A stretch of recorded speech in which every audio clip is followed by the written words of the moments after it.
সুপ্রিয় দর্শক, আজকের এই ভিডিওটাতে আমি দেশের বর্তমান পরিস্থিতি নিয়ে কথা বলবো। আপনারা ইদানিং হয়তো পেপার পত্রিকা যাই বলেন না কেন বা টিভি বা ইউটিউবে বিভিন্ন নিউজ দেখতে পাচ্ছেন, ফেসবুকে যে দেশে বিভিন্ন জায়গায় বিভিন্ন ধরনের গণ্ডগোল চলছে। যেমন এখানে ছিনতাই হচ্ছে, এখানে লুট হচ্ছে, এখানে ডাকাতি হচ্ছে, চাঁদাবাজি হচ্ছে, আরও কত কী। এবং সর্বশেষ যেই পরিস্থিতিটা ভয়ঙ্করভাবে দেখা দিচ্ছে সেটা হচ্ছে ধর্ষণ এবং নারীদের শ্লীলতাহানি। সুপ্রিয় দর্শক, আপনারা জানেন বাংলাদেশ নাকি 2024 সালে পুনরায় স্বাধীন হলো, কিন্তু স্বাধীনতার কি এটাকেই নাকি বলে আমার এখনও সন্দেহ আছে। যেই দেশে এখন কোনো নিয়মকানুন নেই, ধর্ষকরা এখন মুক্তি পেয়ে যাচ্ছে, এখন চাঁদাবাজরা এখন দিব্যি চাঁদাবাজি করতে পারছে, এখন যারা ছিনতাইকারী আছে, যারা লুট করতেছে, তারা দিব্যি এখন মুক্তভাবে খোলা আকাশের নিচে ঘুরে বেড়াচ্ছে। সুতরাং এটা কোনো সিস্টেমের মধ্যে হতে পারে না, বা এটা কোনো সিস্টেম না। আমাদের দেশকে যদি সঠিক পথে এগিয়ে নিতে হয় তাহলে আমাদের নিজেদেরকে প্রত্যেক ইন্ডিভিজুয়াল ব্যক্তিকে আসলে স্বতন্ত্রভাবে কাজ করতে হবে। আর তার জন্য আমি আপনাদের 3টা টেকনিকের কথা বলবো। আপনারা ডেফিনেটলি ফলো করলে হয়তো বা এই বার্তাগুলো প্রত্যেক ব্যক্তির কাছে কাছে পৌঁছে যাবে। কারণ সোশ্যাল মিডিয়ার জোর এত বেশি যে আপনারা কল্পনাও করতে পারবেন না। বিভিন্নভাবে সোশ্যাল মিডিয়া এত ইনফ্লুয়েন্স করে মানুষকে যে আপনারা হয়তো বা যারা মোটামুটি সোশ্যাল মিডিয়া ব্যবহার করেন তারা একটু আইডিয়া রাখেন।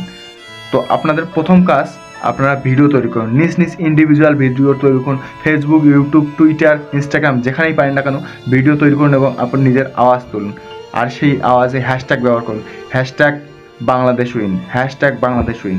ডেফিনেটলি এই ধরনের হ্যাশট্যাগ ব্যবহার করুন এবং নিজের আওয়াজ তুলুন। আপনার এলাকায় আপনার দেখা মতে বা কোথায় কি দুর্ঘটনা ঘটতেছে, কোথায় কি অপকর্ম হচ্ছে সেগুলোর আওয়াজ তুলুন, সেগুলো বিষয়ে কথা বলুন এবং নিজের আওয়াজ, নিজের ভিডিও লেখালেখি করুন। ফেসবুক, ইউটিউব যেখানেই পারেন না কেন লেখালেখি করুন, কল আউট করুন এবং প্রত্যেক যেই অপকর্মগুলো হচ্ছে সেগুলোর জন্য অ্যাকাউন্টেবিলিটি থাকা দরকার, সেই জবাবদিহিতা চান।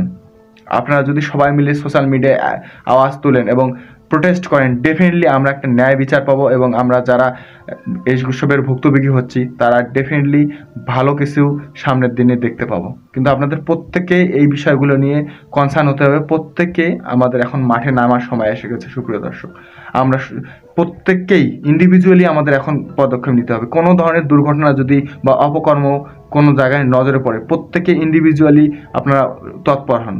আপনি মনে করছেন যে আমার কেউ না, আমি চিনি না, তাহলে কিন্তু দেশ আগাবে না, আমাদের প্রবলেমই থেকে যাবে।